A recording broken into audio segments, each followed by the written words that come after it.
Mm. Oh, sorry. Hi. So I'm gonna have to say good morning. Good morning, good morning, good morning. It is Saturday,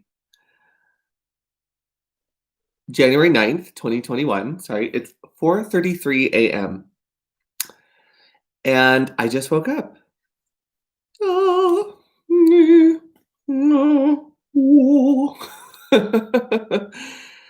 So that's how I feel about that. I um I woke up and I thought, well, I had a strange dream, very strange dream. No one was invading my dream though, so that's good. It was just a dream, and I woke up and immediately one of those men up there was said emergency 911. So I said, Alexa, what time is it? And she said it's 4:25 a.m. Oh, okay, I'll get up. I'll get out of bed. I'll do it. And so I got up and I thought, emergency 911. I thought, oh, my dream. Well, no one invaded my dream. That was just the subject matter, I think, because of what's been discussed in the mind for so long now. But basically I was waiting tables at a restaurant. We were walking through Ogden. They were going to be repaving the streets, and we could paint something all the way up to the street, and then they'd repave the street, and it would somehow refresh the whole town. And they were going to do it in every dimension. That, and then my friend Brooks was going to have me over for New Year's, but I had to wait tables, and there was a suggestion that I could be tempted to use drugs. And before that, there was semis parked around the perimeter of city block after city block after city block, and it was west of Salt Lake. And it was a different Salt Lake. It was a Salt Lake with very, very tall buildings. And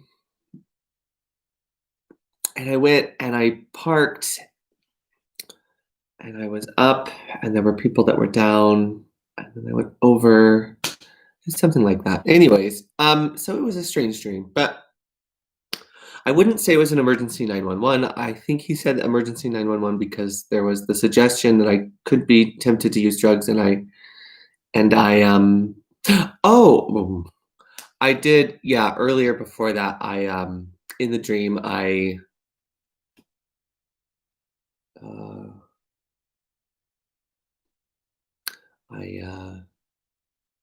took a few minutes to myself, which I don't do. But that was an emergency 911. I remember that. So, oops. So that's concerning. But overall, I think I remember someone saying, "Well, that means he's just really sexually frustrated," which is and isn't true. I think I'm fine, but anyways, we won't talk about that. But so that was my dream. That was my emergency 911 dream. But I would say it was not actually emergency 911. I woke up and someone said, "Well, it just really shows that he's still fragile and early in his recovery." There are some people who are like, "Oh my gosh, he's got 8 months now. He's ready to serve his mission," is what someone said. And I thought, "Oh, what's my mission?" And they said, "Being alone for the rest of your life." I thought, what an awful mission. That's not a mission.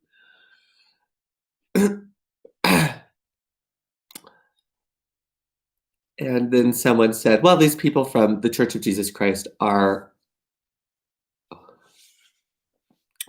not from the Church of Jesus Christ Latter-day Saints. They're from the Church of Jesus Christ." And I'm not sure what that means, but because then someone said he should do his journal right now because these people from the Church of Jesus Christ are trying to claim that he's been sleeping till like noon every day. And I thought, why do they lie so much? Because that's one thing I've noticed while I'm down here is they're very much liars. But I think because they are more upstanding members of the community and I'm an unemployed recovering meth addict, that they think that if they just say things that people will believe them because they're the good people and I'm the meth addict and I'm a liar, which is not true. I'm very much committed to the truth, but who knows? So that's what's going on there. And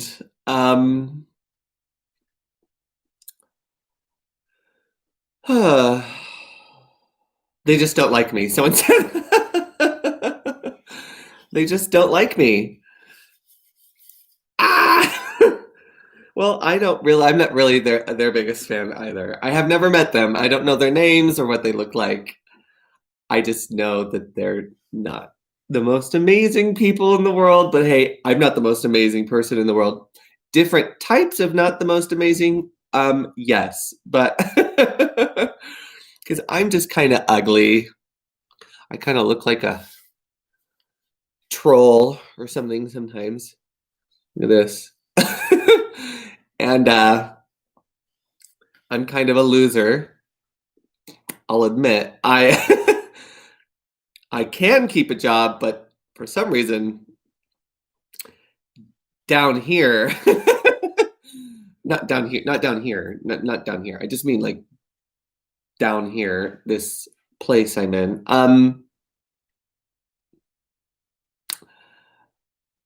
They don't they don't really have the greatest jobs. I've noticed. And I've got this unique thing that I'm trying to navigate, you know. So and I'm not very good with money. So obviously I'm an awful person because good people have money or know how to spend money or not spend money. And I'm alone. No one loves me. So clearly I'm a terrible person. Put on that I'm recovering from a 14-year addiction. That too. And we can talk about it, someone says.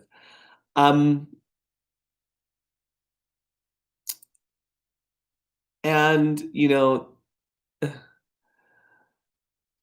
got the oh, and I've lost a lot of jobs, obviously. I'm selfish, someone says, so that's very nice. Rude, entitled. Keep them coming. Keep them coming. What else? You are ugly, someone says. Oh. My feelings hurt. But I'll keep going. I've been called worst. I mean, worse and worst. Oh.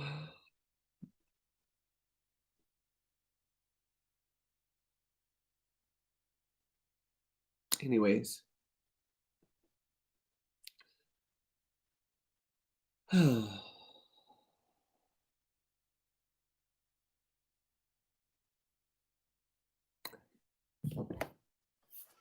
So now I want to go back to bed. Ah! Oh, wow, this is scary lighting. Look at this.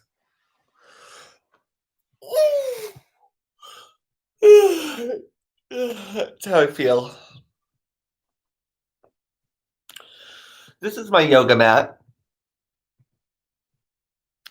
But sometimes I danced on it once, like it was an ocean, like it was a sea. And I had I had the TV on and I had the computer showing over there, and I was dancing on it and I was looking up the water with my toes.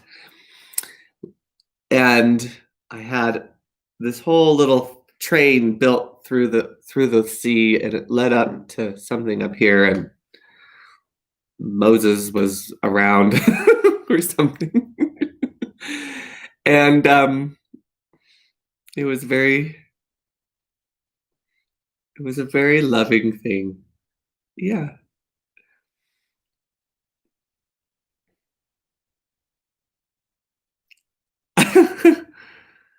Uh,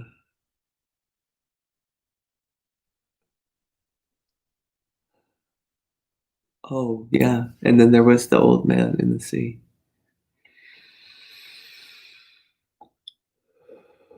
The one who breathes very deeply, like I used to. I used to breathe deeply, I know. Sorry.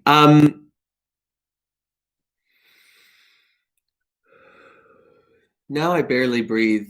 I breathe very shallow, or I don't breathe at all sometimes. I remember right before the Lehigh incident that led me to be hospitalized at the University of Utah, which it ended up in my passport being missing.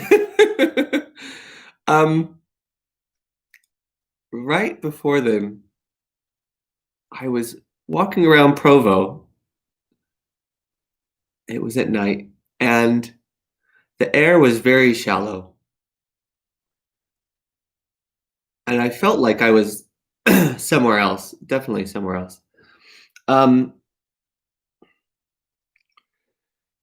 and I walked just cutting through BYU just a little bit. I didn't go very far, but it seemed like all the people there were staged.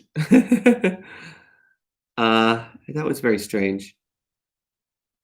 And I kept walking around, and there was a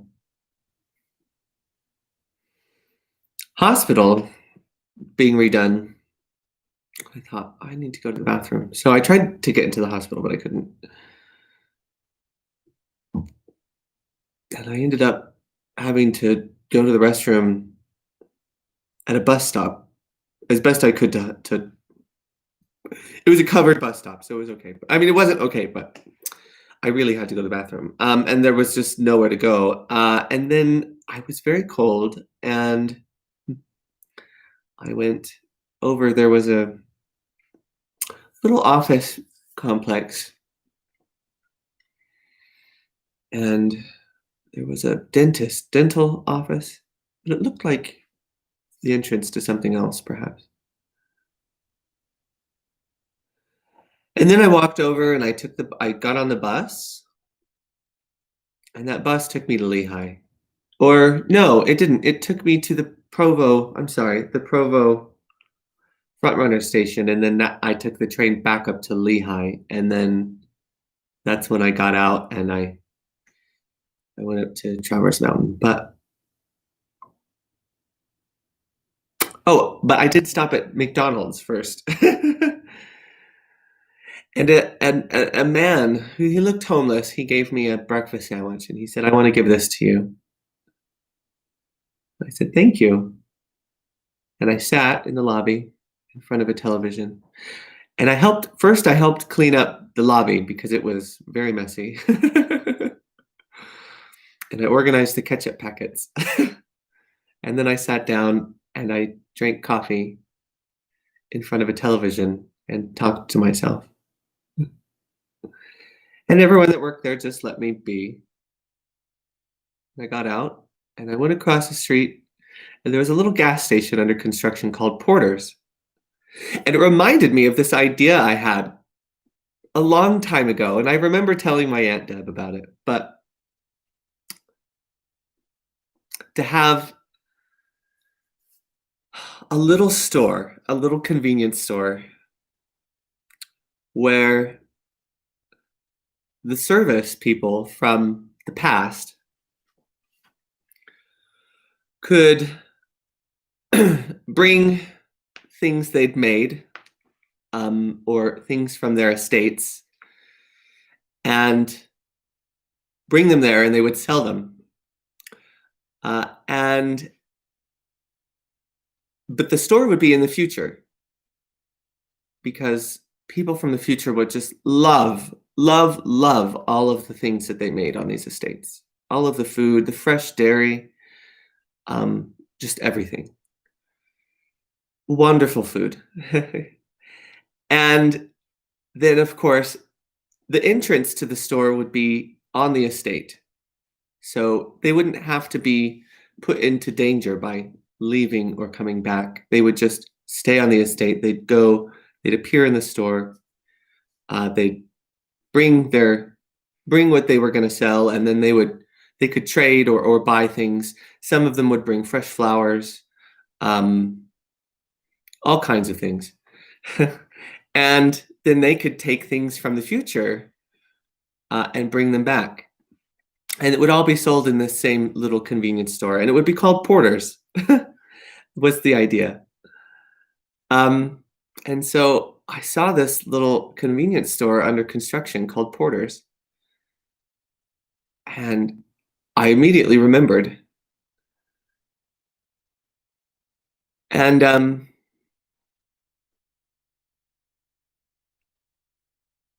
but it looked like it had been under construction for a long time, and that construction had stopped. And there was a fence built up around it, and I could feel a sense of dread or dead around it. And there were all these. I immediately thought, "Oh, there are curses put on this place." So I started kicking the little rocks out in front, and you could tell they were very tensely energized there. So sometimes when they're like that, if you kick them, they go boom, they like go flying. Like they had so much energy just stored up in this one spot that they just boom. So I could sense that in all of these. So I just started kicking everything around. When that happens, you just touch everything. Even the little bits of garbage. Sometimes people use those as curses. So I was doing that, and I'm just kicking them. And I got so upset because I had such an emotional attachment to that store. And there were garbage men behind in their garbage trucks, just sitting there waiting, I thought. And it was dark out. I was so upset. Anyways, I ended up lifting up the entire construction fence and taking it down. And that breakfast sandwich the homeless man gave me got stuck in the fence. I thought, oh, I should have eaten it. Oh, but I was so upset. And when I finally did that, the garbage truck started going. And it gave me another memory of being in a different life and talking to someone about how the garbage truck men needed to make more money because they have a very difficult job.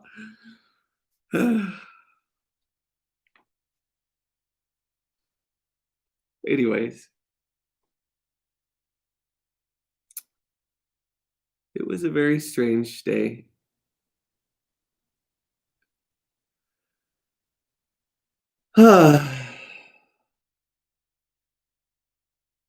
So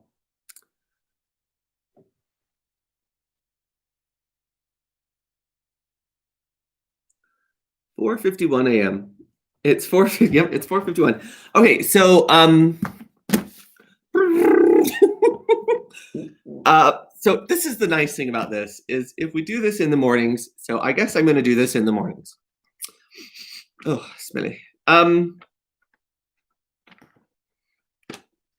But then we'll have the morning lesson to think of throughout the day. So yesterday, remember, I'm never upset for the reason I think. So let's just do a quick review of each one. So nothing I see in this room means anything. Okay. I've given everything I see in this room all the meaning that it has for me. I don't truly understand anything I see in this room. Okay? Now, these thoughts do not mean anything. They are like the things I see in this room.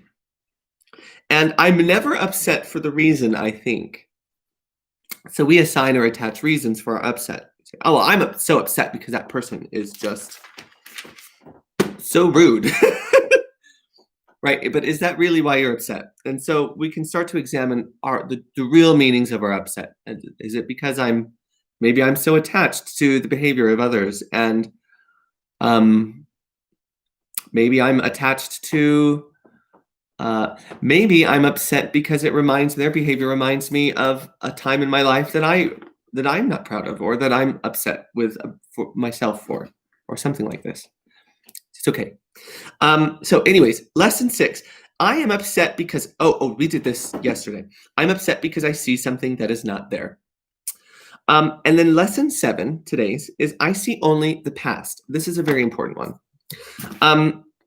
This idea is particularly difficult to believe at first, yet it is the rationale for all of the preceding ones.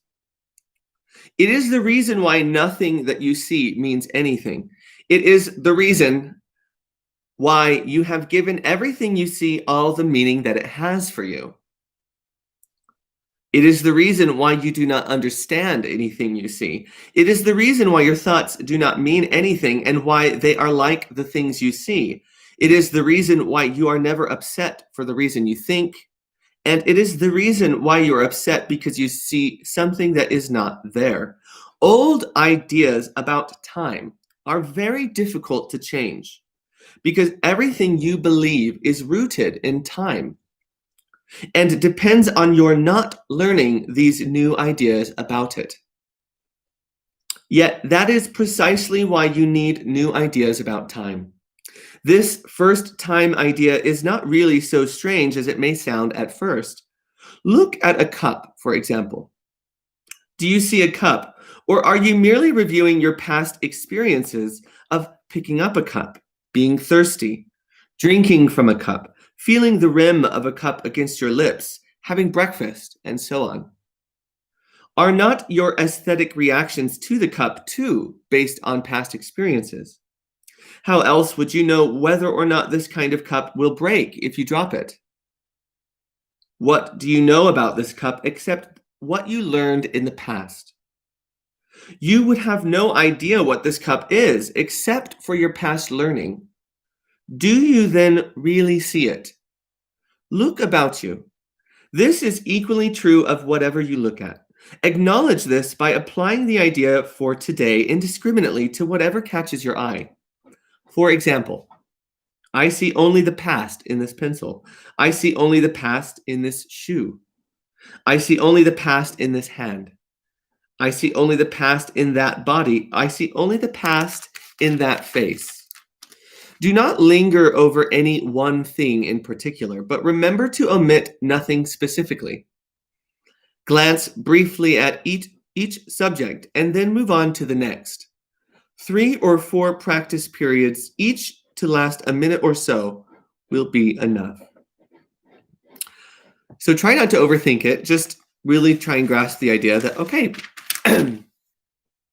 even when I see a person that I see every day, when you see that person, that guy, he just isn't, he's just not cutting it, right? Well, you're immediately seeing him, you're seeing the past. And so you're not seeing that person as they are in that moment, or for who they certainly aren't seeing them for who they truly are. But you're seeing the past. You're seeing your past experiences with that person in this very moment. And so you are relegating yourself to seeing only the past. Now, as I look around my apartment, I think the same thing.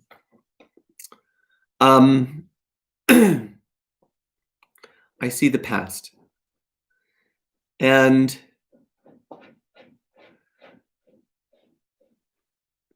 all of the emotions and experiences had there, not there, here, which are mostly uneventful, um, but still carry great weight in my experience. That's what I see when I look at this living room. I see the past. And sometimes it's very easy to get caught up in seeing only the past in people, in places, in things. So right now, just try to remind yourself, and you see, well, how can we more truly see, or how can we see the future, or just what is in any moment? And so I think as we try to retrain our minds, um, we will learn that. But right now, just try to acknowledge that with each thing that you see the past. You see your past learning, your past experiences. Um, if I see a jump rope, I see the past. Sometimes I even think of being a child and having jump rope or loving to jump rope. But I also see my learning, which is, oh, jump rope is for exercise. It's either for children or it's for exercising, obviously. I just got this jump rope.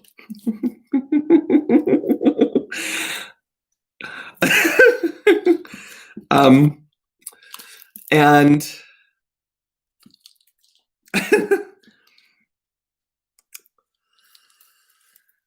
I can't jump rope in the house, so I go out to the hallway and I do it there.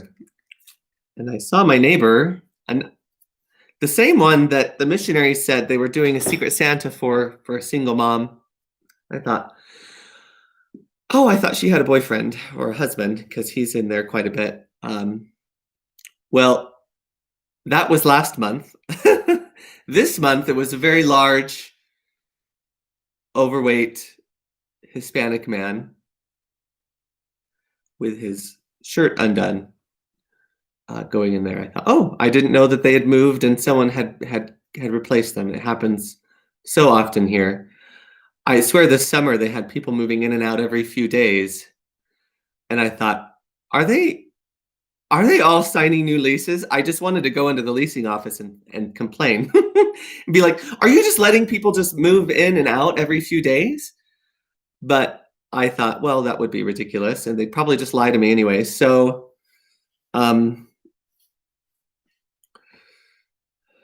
but it was very difficult time to be here. That's when so many of the attack thoughts on my mind started, was during that time. And I think that they were just, I think, if I'm not being paranoid, but I think they were just trying to get as many people in and around me to connect or just whatever as possible. And I kept calling out, I need to be in a safe place. I need to be in a safe place. I need to be in a safe place. But nobody responded. And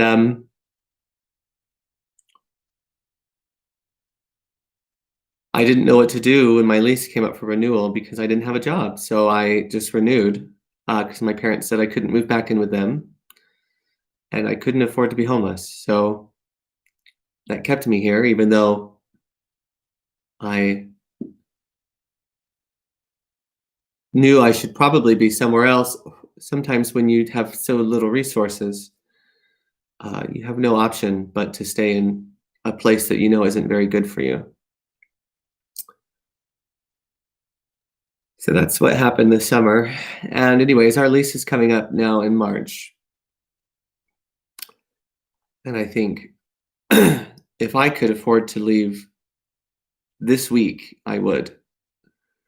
And it's not that this is a bad place or these are any bad people, but I need to be in a safer place, a better, safer place. But I'm poor. And that's okay. But it's frustrating.